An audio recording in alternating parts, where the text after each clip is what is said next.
700 horsepower and 750 pound-foot of torque.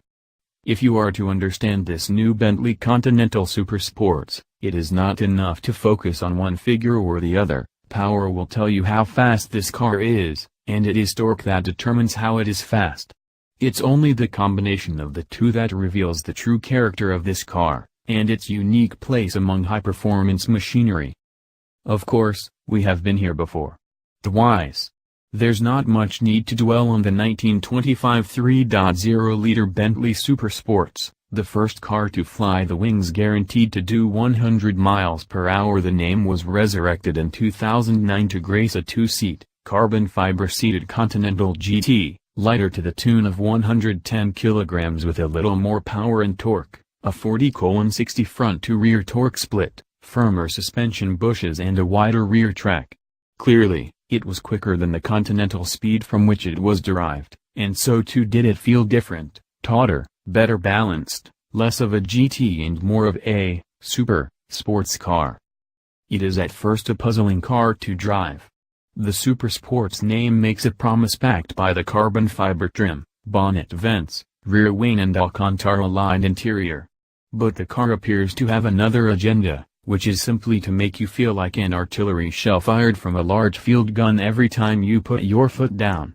Ignore the 3.4 seconds 0 to 60 miles per hour time, for that is a function of traction as much as torque. It is the 7.2 seconds 0 to 100 miles per hour time that establishes this Supersports as Bentley's first ultra-high-performance road car. That's quicker than we recorded for the new Honda NSX, Mercedes-AMG GTS and the latest Nissan GT-R. The last Supersports needed 8.9 seconds to do the same. And it does it because those big blowers don't just allow the Supersports to alter the rotation of the Earth at low RPM, but they also allow the motor to bang into its rev limiter with unprecedented ferocity at its top end. Torque and power, power and torque.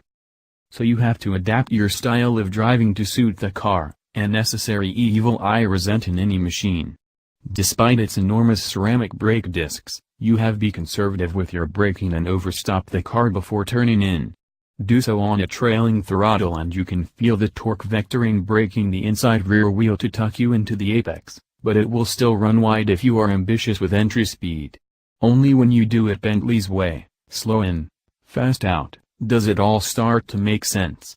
The vectoring works far better driving away from the apex. You can sense incipient understeer and the system functioning effectively to quell it.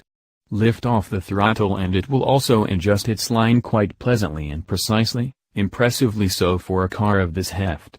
And it's actually very good in fast curves. You just aim for an early apex, lob the car in as you ease off the gas and get back on the power as soon as you can. But regardless of its name, to drive, this is not a true sports car, let alone a Supersports machine. Like every other Bentley of the last 86 years, it is a high-tourer, albeit one possessing ultra-high performance, and there is nothing inherently wrong with that, for while the attributes it brings are less headline-hungry, they are no less valuable. Certain cars reveal their nature in the first few miles, but that has never been the Bentley way, and by calling this one Supersports, Bentley has clouded its character further. To me, a Supersports car is one focused on the provision of pure driving pleasure almost to the exclusion of everything else, and this is not that car. Think of it instead as a traditional Bentley turned up to 11. What Bentleys do badly, it still does badly. What Bentleys do well, it does better than ever.